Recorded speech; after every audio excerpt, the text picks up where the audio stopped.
दोस्तों नमस्कार। आज के वीडियो में आप बहुत ही एक्सक्लूसिव नॉलेज गेन करने वाले हैं, तो आप वीडियो को आखिर तक ज़रूर देखिएगा। चलिए वीडियो को शुरू करते हैं। फैक्ट नंबर 1, दुनिया में चारों तरफ कूड़ा फैल रहा है। हम इंसान इस कूड़े को फैला रहे हैं। आपने कभी ट्रैश बैग खरीदा है इस कूड़े को मैनेज करने के लिए? अगर आप ट्रैश बैग का प्रयोग करते हैं तो क्या आपने कभी देखा है कि ये कितने में ख़रीद रहे हैं आप?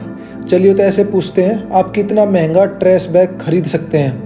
अब आपको लग रहा होगा कि ये क्या बात है, भला ट्रैश बैग और उसका प्राइस इतनी ज़्यादा इम्पोर्टेंस क्यों है? लेकिन ऐसा बिल्कुल भी नहीं है। एक ऐसा ट्रैश बैग है जिसका मूल्य 1.25 लाख रुपए है। जी हाँ, ये ट्रैश बैग ही है जिसका मूल्य इतना ज़्यादा है, और इसको बनाया है बैलेंसिएज ने, जो कि अपने लग्जरी फैशन एक्सेसरीज के लिए भी जाना जाता है।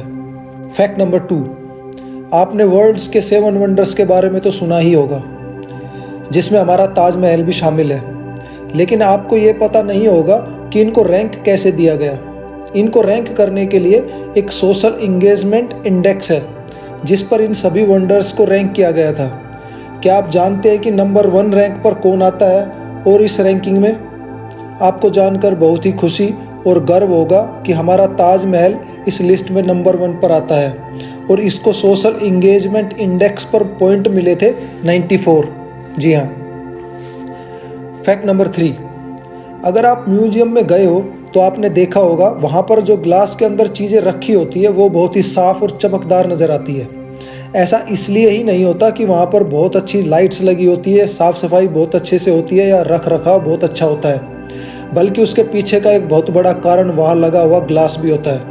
म्यूजियम में लगा ग्लास कोई ऑर्डिनरी ग्लास नहीं होता, बल्कि एक स्पेशल तरह का ग्लास होता है, जो वहाँ पर लगी हुई लाइट्स को बहुत ही अच्छे तरीके से रिफ्लेक्ट करके एक बहुत ही ज़बरदस्त व्यू क्रिएट करता है, और हम म्यूजियम में ये सब देखकर एकदम अचंभित हो जाते हैं। फैक्ट नंबर 4, ये जो आर्टिस्ट लोग होते हैं ये बड़े ही पागल तरह के होते हैं। ऐसे बहुत सारे आर्टिस्ट होते हैं जो बहुत ही कमाल का काम करते हैं। उनका काम वैसे तो बहुत ही क्रेजी फीलिंग देता है, पर वो बहुत ही आर्टिस्टिक फीलिंग भी देता है। जैसे आप ये पिक्चर देखिए, इसमें कैसे एक रूम बना दिया गया है।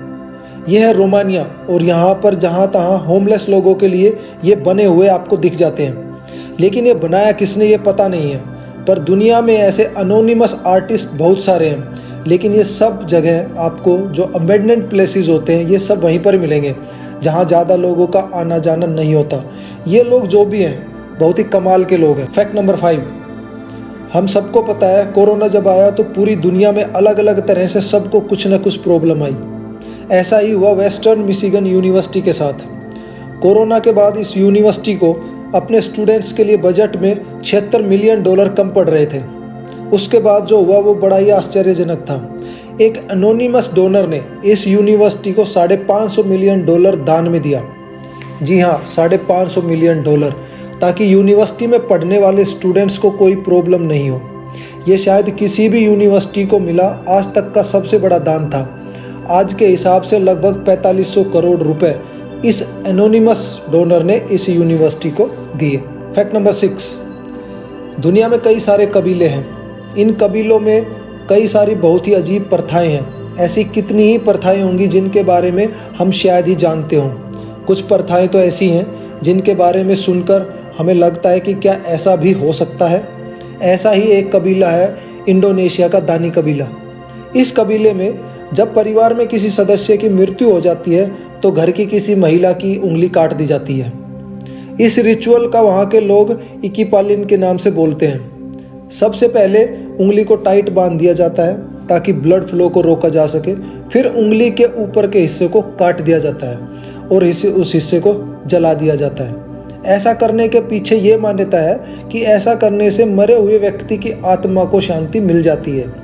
ये सब वहाँ के जयविजय प्रोविंस में होता है। यद्यपि ऐसा करना वहाँ की सरकार ने बैन किया हुआ है, पर अभी भी ऐसा वहाँ पर हो रहा है। फैक्ट नंबर 7, सोशल मीडिया हमारी लाइफ का बहुत ही इम्पोर्टेंट पार्ट बन गया है। ये हमें सभी तरह की इन्फॉर्मेशन बस एक क्लिक पर भी उपलब्ध करवाता है और हमें बाहरी दुनिया से कनेक्ट करके रखता है। जहाँ इसके कई सारे लाभ हैं तो इससे बहुत सारी हानियाँ भी हैं। ये हमारे लिए नए नए दोस्त बनाता है तो कभी कभी दुश्मन भी लाता है। ऐसा ही हुआ निक्की के साथ, जब उसकी फ्रेंड जेनिफर ने उसके घर में आग लगा दी। आग लगाने के पीछे की वजह जानकर आपको शौक लग जाएगा।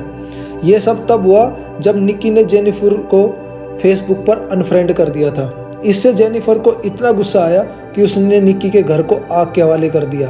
भाग्य से इस आग में किसी को जान की हानि नहीं हुई और सब बच गए। इसलिए आप सोशल मीडिया का प्रयोग बहुत ही सोच समझ कर करें और जिम्मेदारी से करें। दोस्तों, वीडियो को आखिर तक देखने के लिए आपका बहुत बहुत धन्यवाद।